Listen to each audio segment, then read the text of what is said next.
Hello everyone, and welcome to Kernel of Wisdom. I'm Joelle, and today I'm talking about 7 common things that tend to stop people from meditating, and what to do about them.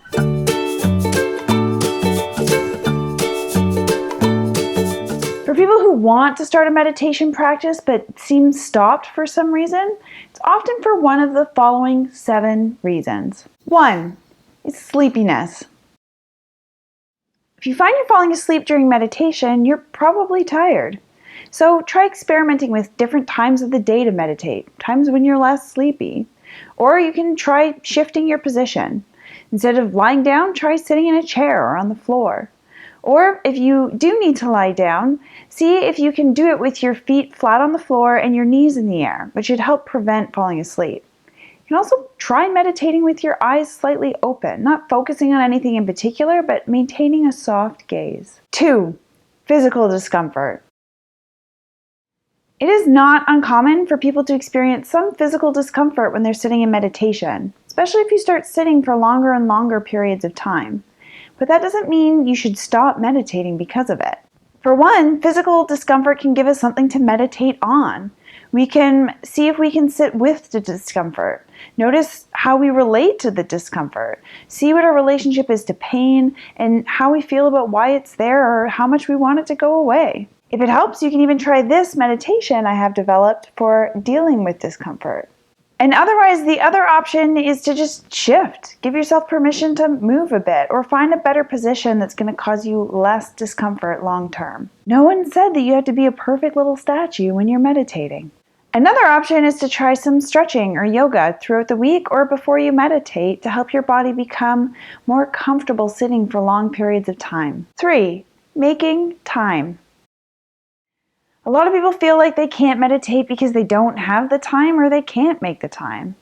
But I'd argue if you really want meditation to be part of your life, you'll find a way to make the time. So if you're using time as an excuse, you can explore what it is that you may want more than a meditation practice right now. Maybe you are more inclined to avoid the feelings that you've been feeling. Maybe you're kind of scared to kind of shift the way you've felt for a really long time. Or maybe you're really attached to your schedule and just need to find ways of shifting it up, and that scares you. Otherwise, it can also help to get familiar with however habit building works best for you. For some people, it may mean you should schedule your meditation time into your daily plans. For other people, it might mean finding a buddy, a friend that can keep you accountable for the amount of meditation that you'd like within your day or your week. Someone that you check in with and report back to. It means you can also talk to them about your meditations, perhaps. Others may need to just be really clear on why they want to meditate so that it feels more purposeful.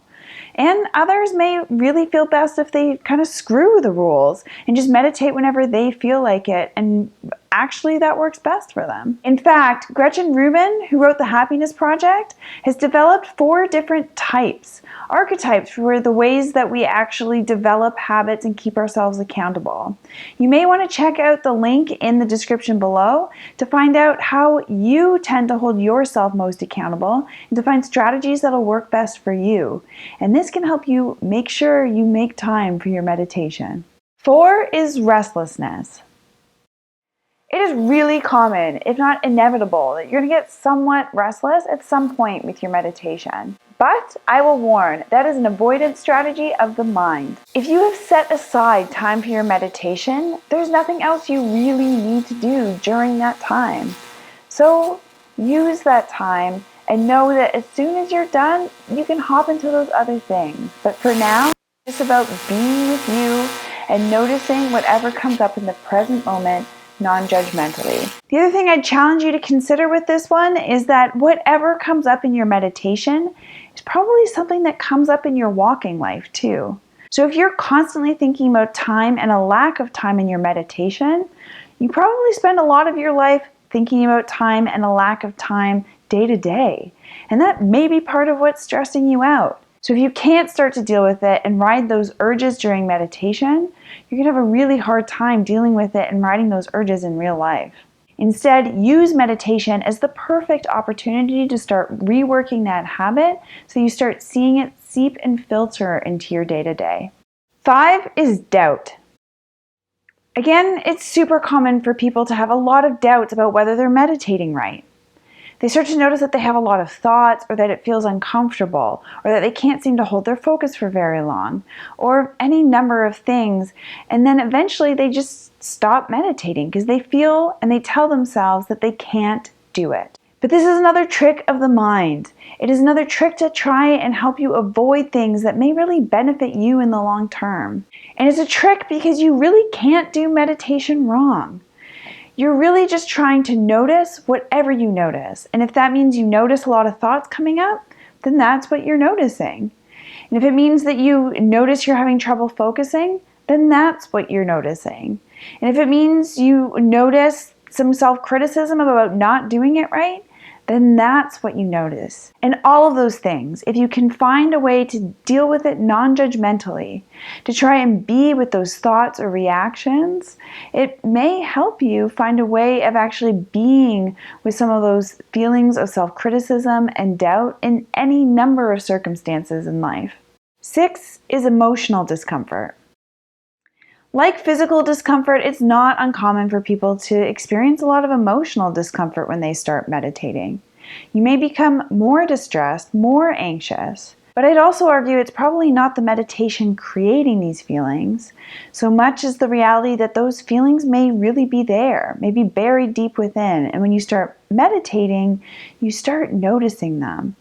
And if emotions are sometimes a scary thing for you, that can be a scary process. But if you continue to ignore those feelings, they may start bubbling up in other ways.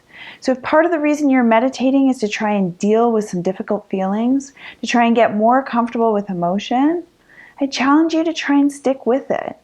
And to help around this issue, the best thing to do is just be gentle with yourself. Try not to avoid the emotions in meditation. In fact, if you can, try and turn toward them. Try and see if you can just explore with a curious mind how they feel and how you experience them. See if you can just watch the process of how these emotions affect you, affect your body, affect your mind, affect the entire inner process. Another option, if you experience a lot of emotional discomfort in meditation, is to try pairing your mindfulness practice with some professional help. It never hurts to see a therapist or a coach who may be able to help with some of the processes that are going on if they're too overwhelming for you to deal with by yourself, at least at this point. 7 is unrealistic expectations. So often we enter into meditation thinking that it should be relaxing, or that it should stop us from thinking, or that it should make us feel better every time. Or even that it should be peaceful, or that we should never feel anxious or off because of what comes up and what we end up sitting with during the process. And unfortunately, that's just not always the case. This is because, again, all we're doing in meditation is paying attention on purpose to the present moment non-judgmentally.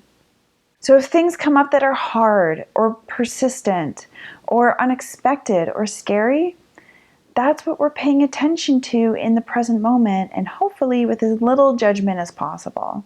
I know that takes a little trust, a lot of courage, and a lot of self-acceptance, but even those are awesome coping tools that are going to help you in the long run. Well, I hope this video has helped you understand and recognize some of the common barriers to a meditation practice. Ask yourself, are there any that you've noticed yourself doing in the past? I know I have. Otherwise, if you have any questions, feel free to shoot me a note or post them in the comment box below. Do not forget to subscribe for more mindful videos from Kernel of Wisdom. Have a great day and happy meditating. Bye.